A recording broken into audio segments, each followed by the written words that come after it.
반갑습니다. 유치부 특강 세 번째 시간입니다. 많은 분들이 참여하고 계신지 아닌지를 제가 정확히 판단할 수가 없어서 이 강의가 실질적으로 어떻게 우리 유치부 자녀들의 우리 부모님들께 어떻게 좀 긍정적인 역할을 하고 있는지 제가 정확히 판단을 할 수가 없습니다만은 무언가 우리가 배운다는 것에 있어서 어디엔가는 분명히 얻을 게 있다고 저는 믿습니다. 그래서 부족한 강의지만은 우리 부모님들께서 좀 힘을 내서 이 강의를 좀 들어주시면 좋을 것 같고, 그를 통해서 바라는 것은 정말 우리 자녀들이 하나님의 자녀가 되는 그 일에 우리 가정이 중요한 도구가 될 수 있었으면 좋겠습니다. 그래서 이 강의가 몇 번 하는데 지금 한 절반 정도 왔는데요. 남은 강의도 열심히 참여해 주시면 좋을 것 같습니다. 이 강의는 두 챕터로 나누어집니다. 첫 번째 챕터는 자녀 신앙 교육이고요. 두 번째는 가정 기도회를 다루고 있습니다. 첫 번째 챕터의 주요 교재는요, 조엘 비키 목사님의 언약 자손으로 양육하라 라는 책입니다. 다 구매하셨는지 모르겠습니다. 책이 비싸지가 않으니까요. 제가 마산와서 느낀 건데, 제가 사는 동네, 이 동네 교회 주변의 커피값이 좀 비싼 것 같아요. 딱 커피값입니다. 아메리카노보단 비싸고 바닐라 라떼 정도 될 것 같은데요. 그 커피값으로 이 책 한 권 사셔가지고요, 자녀를 양육하는 그 과정마다 이 책을 한 번씩 읽어보시면 좋을 것 같아요. 그러면서 초등학교 들어갈 때, 지금 유치부인데 초등학교 들어갈 때 한번 읽으시면서 맞다, 내가 이렇게 하려고 했었는데 못했구나, 제 얘기인데 다짐 한번 해보시고, 그렇게 또 자녀가 한 4학년쯤 됐을 때 맞다, 내가 이렇게 다짐했었는데 또 못했구나, 중학교 갈 때, 고등학교 갈 때 이런 식으로 반복해서 우리 자녀들을 어떻게 양육해야 되는지 좀 계속해서 다짐하고 깨닫고 또 생각하는 그런 도구로서 이 책이 정말 좋으리라 저는 확신합니다. 그래서 꼭 사셔서 여러 번 읽어보시면 좋을 것 같습니다. 지난주에는요, 2장을 살펴봤습니다. 복음 전도의 내용에 대해서 살펴봤죠. 첫 번째는 1장에서는 우리 자녀에게 복음을 전해야 된다, 이걸 살펴봤고요. 2장에서는 그렇다면 우리가 자녀들에게 알려주어야 할 복음의 내용이 무엇인가, 이것을 살펴봤죠. 복음의 내용이 무엇입니까? 하나님을 알려줘야 하는데 피상적이고 늘 다 아는 얘기, 하나님은 사랑이십니다 라는 길거리 지나가는 사람들도 들어본 듯한 그런 내용의 단순한 내용 말고, 성경이 풍성하게 우리 하나님을 알려주고 있지 않습니까? 성경이 알려주는 삼위 하나님에 대해서 우리 부모는 자녀들에게 알려주어야 될 책임이 있는 거죠.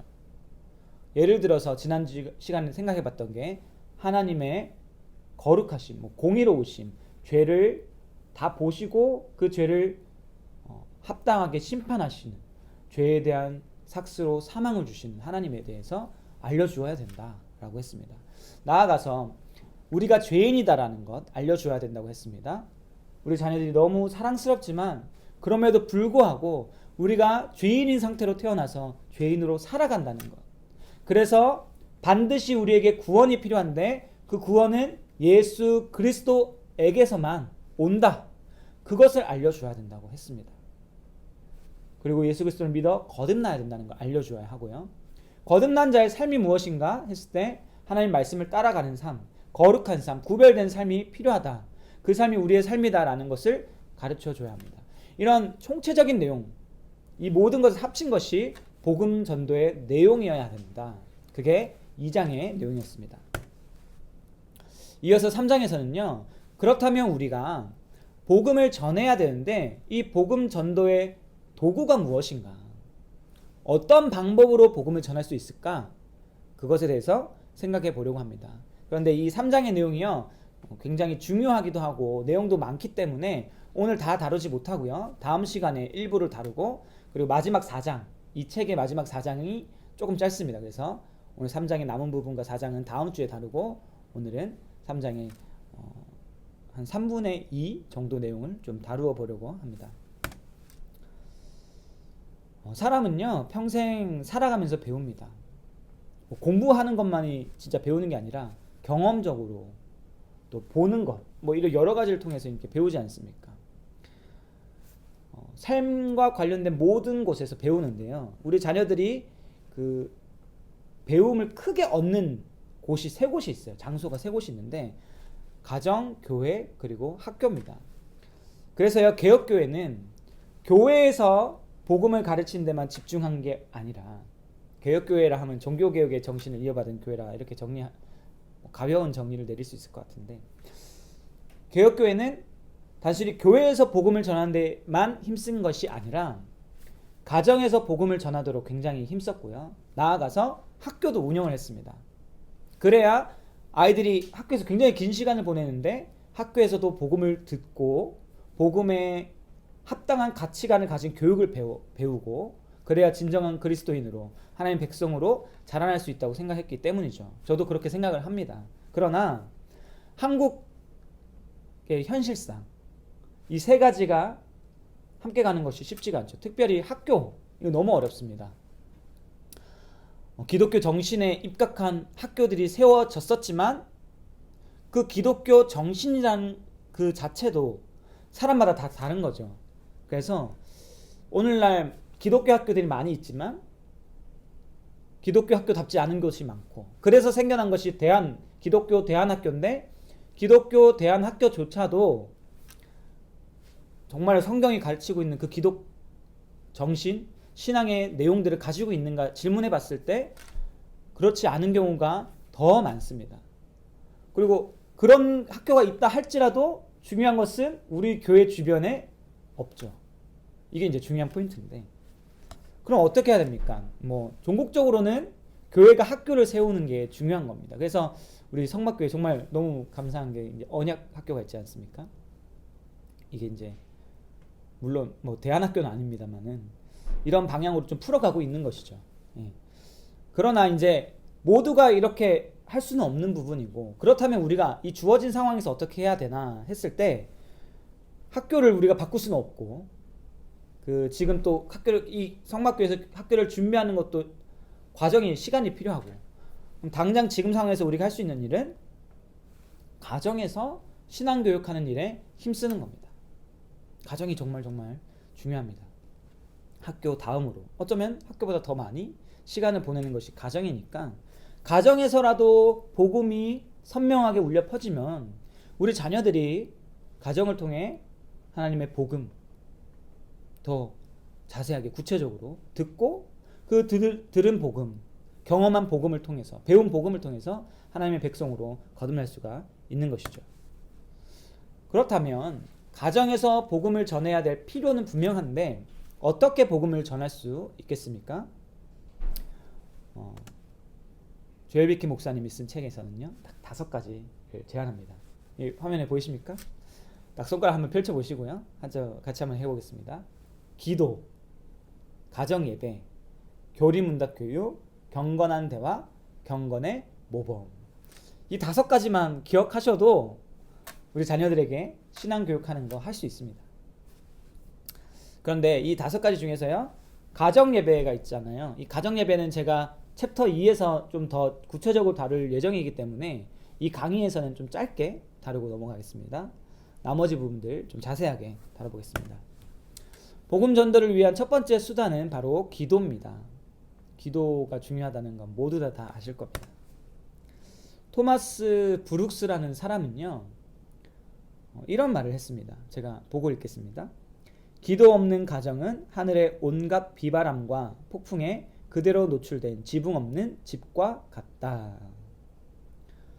여러분, 지붕 없는 집에서 살아보신 적 있으십니까? 저는 예전에 말레이시아에 그런 비전 트립을 간 적이 있었는데, 거기 하루 묵었던 숙소가 굉장히 자연 속에 지어진 숙소였어요. 강 위에 지어진 숙소였는데 거기 화장실이 지붕이 없었습니다. 잘 때는 지붕이 있었는데 화장실 지붕이 없으니까 씻는데 운치가 있더라고요. 근데 그게 다죠. 진짜로 지붕이 없으면 저희는 집에서 못 살죠.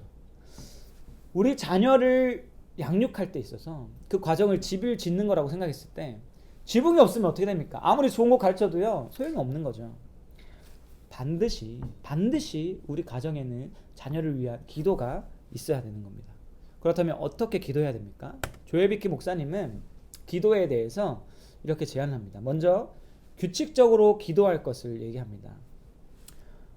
자녀를 위해 기도하는 시간 그리고 장소가 정해져 있어야 된다는 것이죠.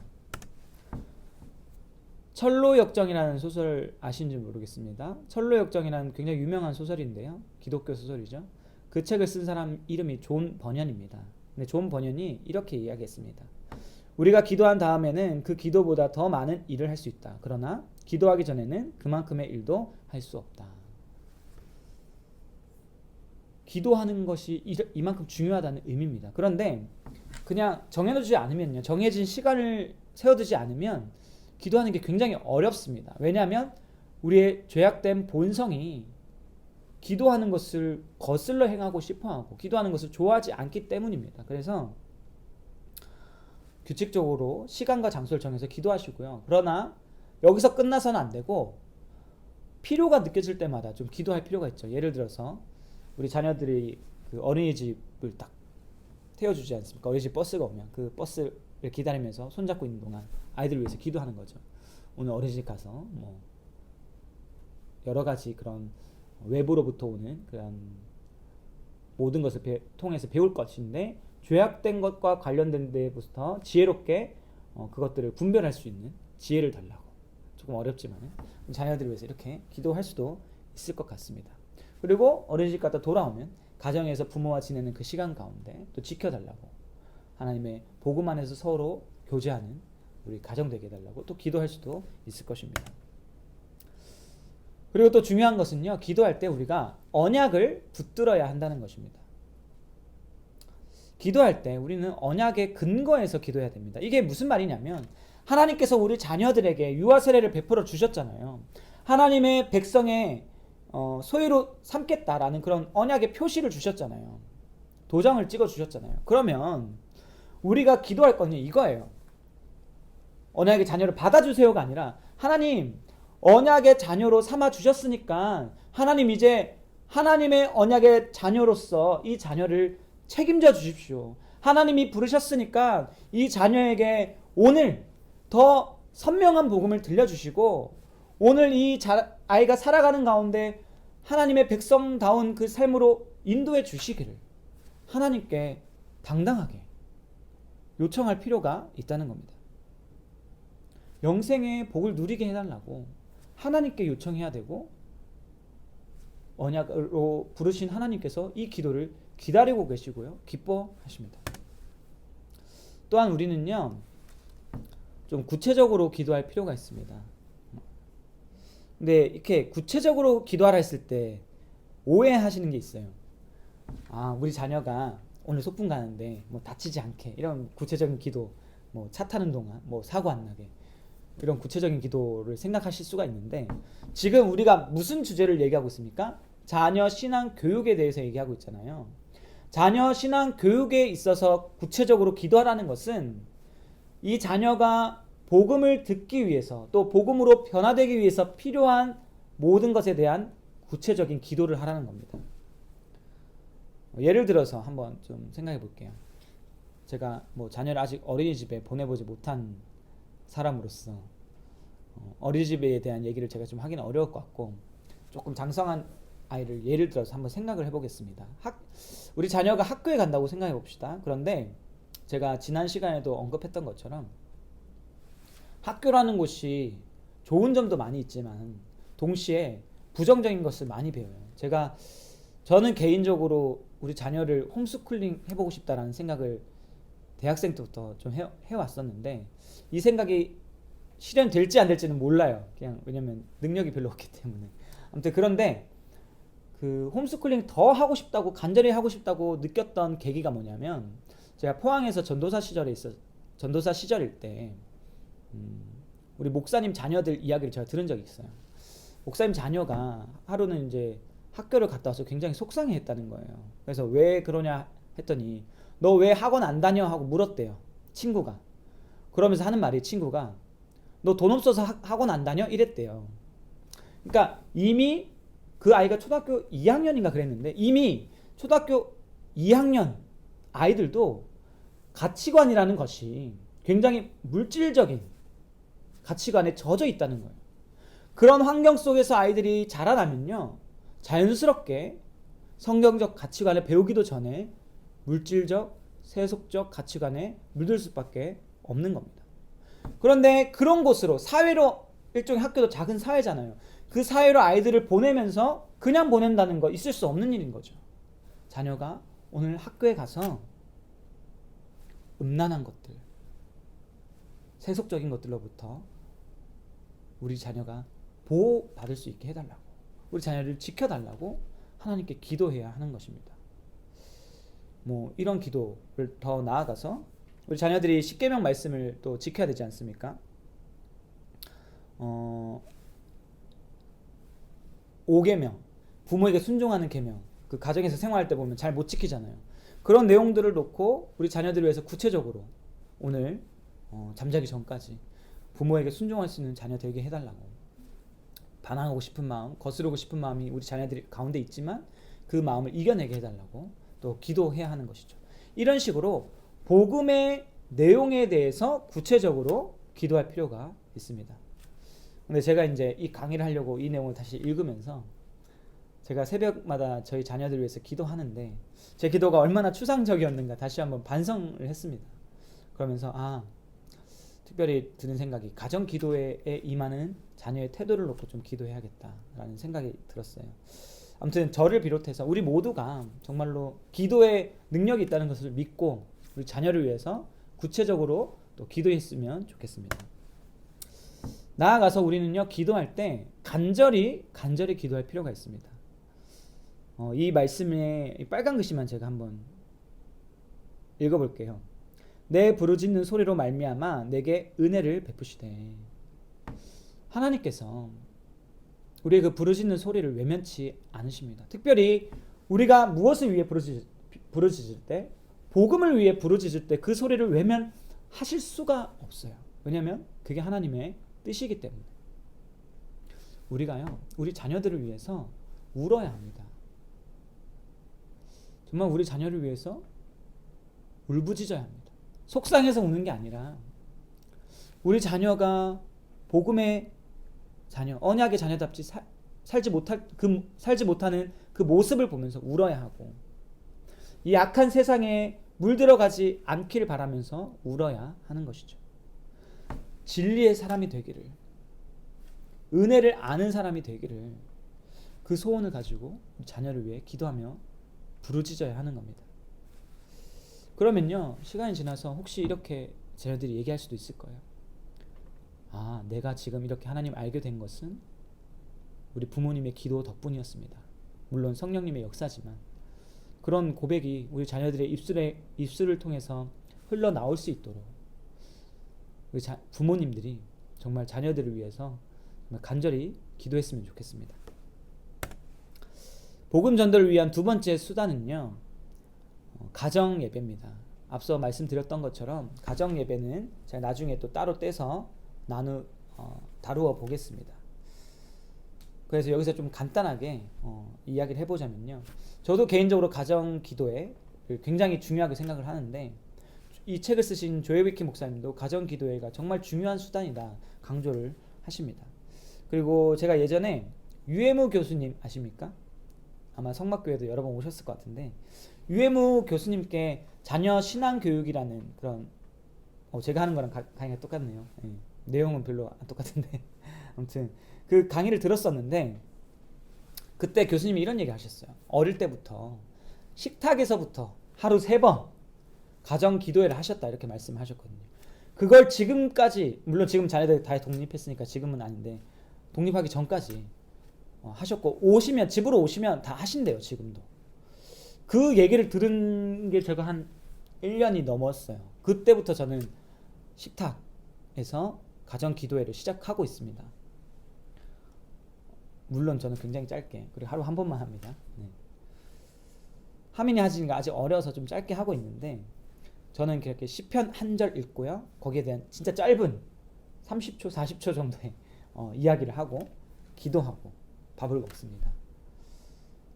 그런데 어느 정도 하다 보니까 제가 까먹은 날에 하민이가 가끔, 항상 이런 건 아닌데 가끔 아빠 오늘 성경 안 읽어? 이런 성경, 기도 이런 얘기를 해요. 그러면 아 맞다 하면서 성경책 갖고 와서 한 줄 읽고 또 얘기하고 기도하고 이럴 때가 있어요. 제가 그걸 하면서 이제 뭘 느꼈냐면 아 시작하는 게 어렵지. 시작하면서 꾸준히 했을 때 이게 분명히 우리 가정을 지켜주고 우리 자녀를 지켜줄 수 있다. 좋은 도구다라는 확신이 있었습니다. 그래서 우리 부모님들 나중에 제가 또 직접 자료도 제공해 드릴 것인데요. 분명히 좀 실천할 수 있었으면 좋겠습니다. 복음 전도를 위한 세 번째 수단은요. 교리문답입니다. 교리문답은 제가 누누이 강조하는 그런 것인데 개인적으로 이렇게 드는 생각은 가정 기도회도 하고 교리문답 교육도 따로 하면 좋겠지만은 저도 그게 안 돼요. 그러니까 저는 제안하는 게 뭐냐면 가정 기도회랑 교리문답을 합치는 겁니다. 그래서 가정 기도회 때 교리문답을 배우면 제일 좋다고 저는 생각을 해요. 물론 연령대에 따라서 이게 뭐 가능한 연령대도 있을 것이고 어려울 연령대도 있을 것인데 가능한 연령대의 자녀도 있으신 분들, 지금 이게 유치부 특강이지만은 초등학생 자녀를 둔 가정도 있잖아요. 초등학생 정도면은 시작은 할 수 있거든요. 간단한 거. 그래서 교리문답으로 가정예배를 진행하셔도 좋을 것 같아요. 그런데 유치부의 경우에도 저는 지금 교리문답을 가정예배에 녹일 수 있는 방향을 제가 지금 좀 고민하고 있거든요. 그러니까 좀 제 안에 정리가 되면 그런 내용도 좀 자료를 만들어서 공급할 생각입니다. 그래서 우리 부모님들 하실 수 있으면 그냥 지금 당장 하셔도 좋고 만약에 조금 어려웁시다 그러면 제가 나중에 또 자료를 제공해 드리도록 하겠습니다.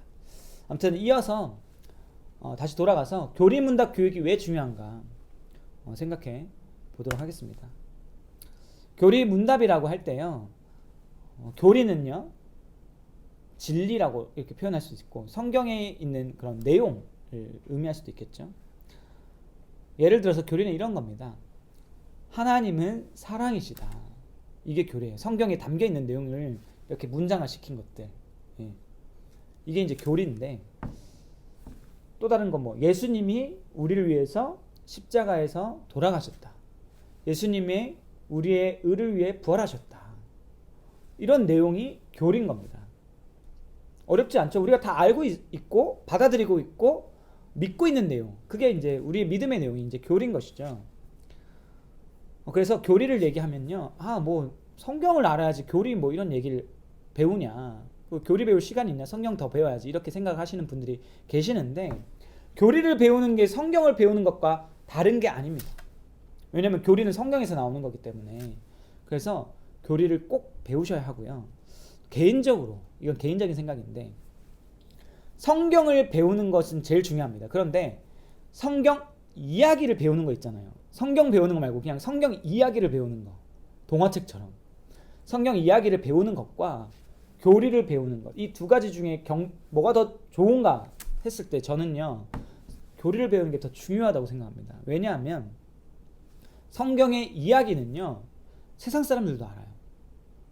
예를 들어 요나 이야기. 요나 이야기 어렴풋이 다 알아요. 근데 그 사람들한테 믿음이 있습니까? 없죠. 왜냐하면 그 안에 믿음의 지식이 빠진 이야기가 들려갈 때가 많거든요. 그냥 이야기를 들려주는 것은 큰 의미가 없어요. 이야기 끝에 믿음의 내용을 알려줘야 되는데 그렇지 않고 그냥 이야기만 들려줄 때가 많지 않습니까? 오히려 그런 것보다는 믿음의 내용인 교리를 가르쳐주는 것이 훨씬 더 좋다. 그러나 둘 중에 하나를 선택하라는 게 아니라 둘 다 하라고 저는 말씀을 드리는 겁니다. 그러면 이제 이 교리, 성경의 진리를 요약해 둔 것, 이 교리를 어떻게 가르쳐 줄 수 있을까 했을 때 교회가 오랫동안 사용해온 방법이 바로 문답입니다. 문답. 질문하고 답하는 거. 근데 이 묻고 답하는 건 뭐 철학이 태동하던 시기부터 사용된 교육 방법인데 지금도 여전히 학교에서 쓰는 방법이죠.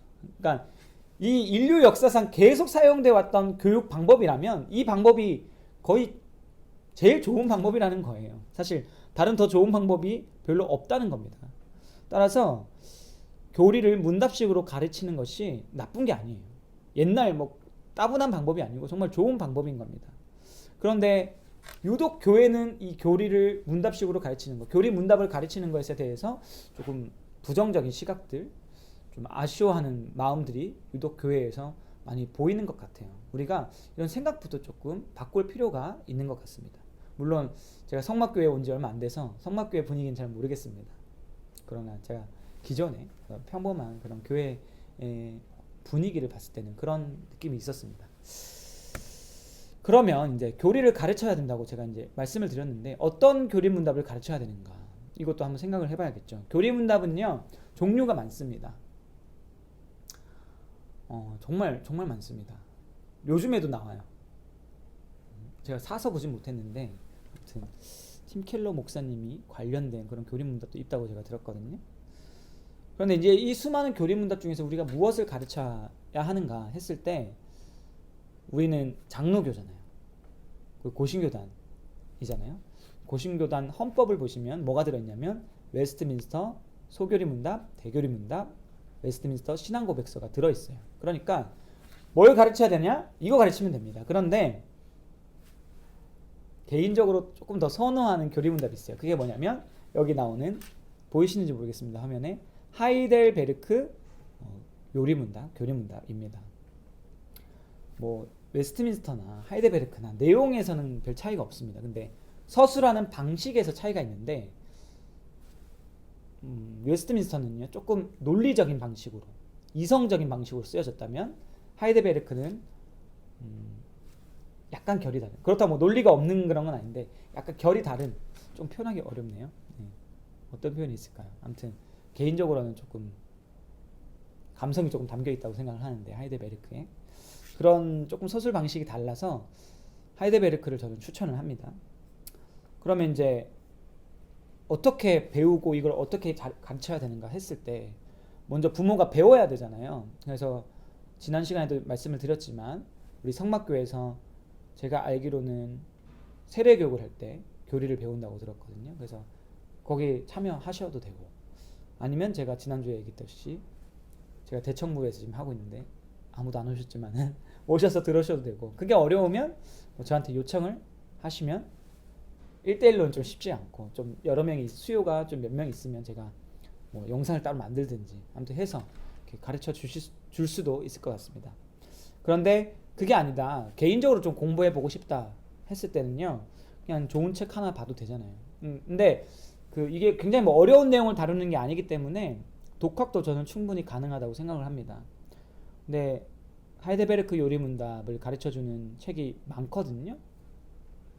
근데 저는 그냥 개인적으로 뭐 이게 제일 좋은 책이라는 건 아닌데 제가 읽어본 것 중에 이게 제일 쉽습니다. 여기 나오는 특강 하이델베르크 요리 문답이라는 책입니다. 저희 교단의 이성호 교수님이 쓰신 책인데요.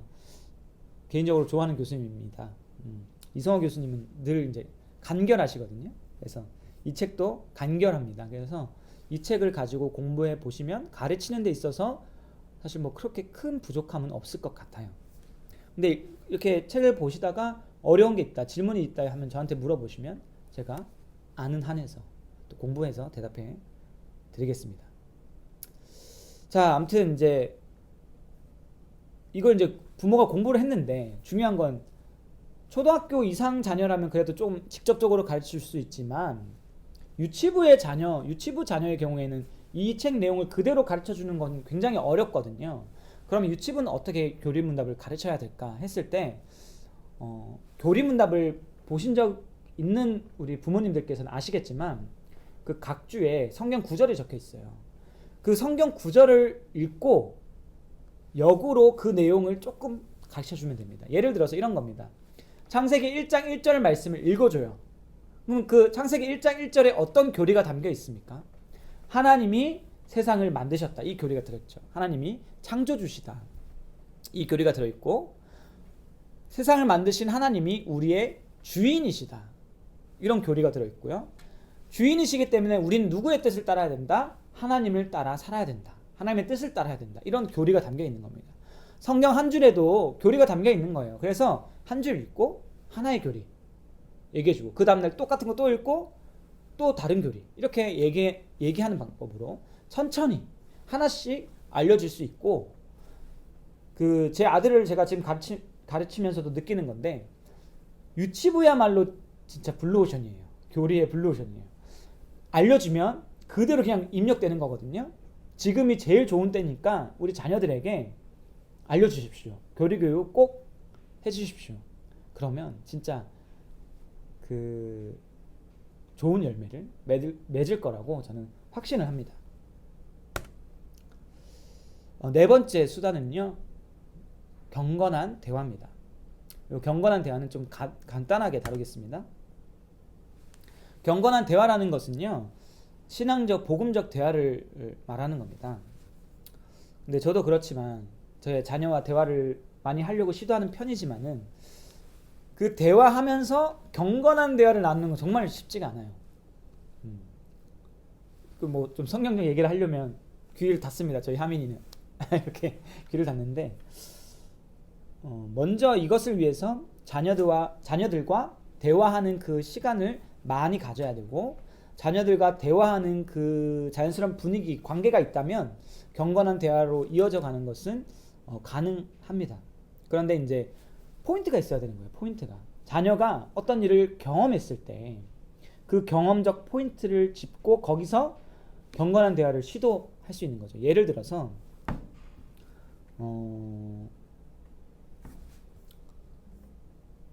이런 거예요. 그러니까 첫째 하민이가 둘째 하진이를 시기할 때가 있거든요.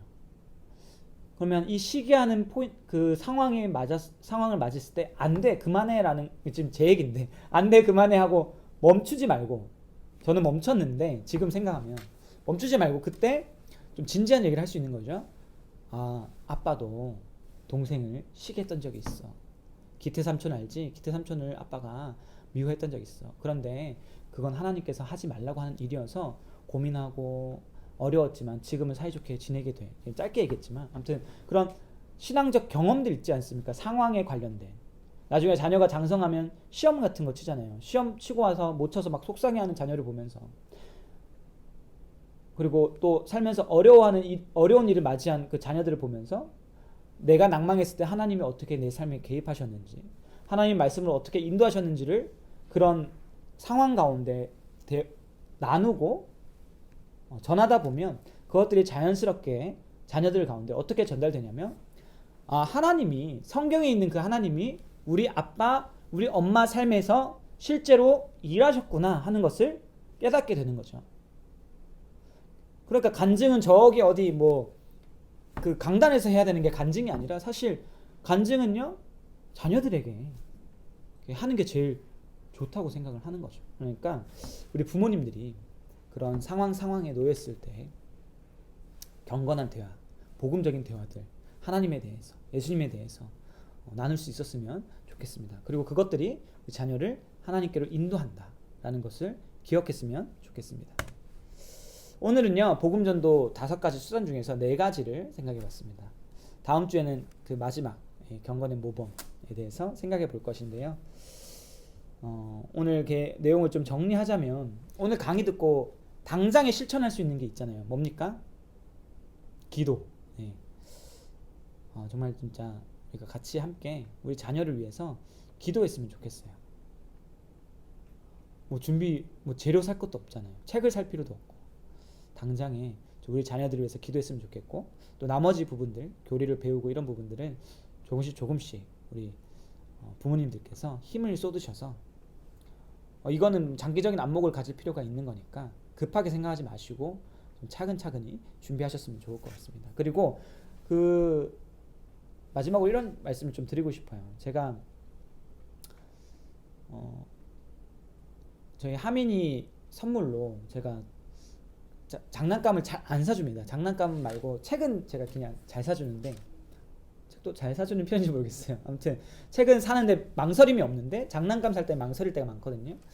그러다가 이제 제가 작년 한 말쯤에 저희 자녀가, 하민이가 띠띠뽀 기차를 너무 좋아하는 거예요. 그래서 기쁜 마음으로 사주고 싶어가지고 그 기차 9개를 샀는데 한 3만 원 정도 나오더라고요.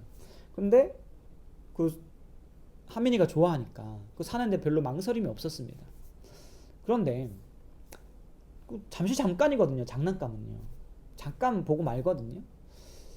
사실 아이에게 큰 유익이 없잖아요. 그런데 그 유익이 없는 걸 사주는데도 우리가 큰 돈을 제법 쓰잖아요. 근데 진짜 유익한 거, 자녀의 신앙교육, 영생을 얻게 하는 데 있어서 정말 중요한 그런 내용들을 배우고 전하는 데 있어서 필요한 재료들, 도구들을 구비하는 데 있어서 우리가 돈을 좀 아끼면 안 됩니다. 아까 얘기했던 책들 사는 거 있잖아요. 교리문답 관련된 책들, 조엘 비키 목사님 언약자산으로 양육하라, 이런 책을 사는 것에 우리가 좀 너무 아까워하지 않았으면 좋겠습니다. 오히려 더 적극적인 그런 투자들을 좀 했으면 좋겠습니다. 왜냐하면 우리 자녀들의 인생이 걸렸으니까. 아니죠, 인생이 아니라 영생이 걸렸으니까 우리가 마음을 쏟을 뿐만 아니라 물질과 시간을 쏟아서 우리 자녀들을 하나님의 자녀로 양육하는데 함께 힘썼으면 좋겠습니다. 오늘 여기까지 하고요. 다음 시간에 다시 뵙겠습니다. 수고하셨고 다음에도 열심히 참여해 주시길 바랍니다. 감사합니다.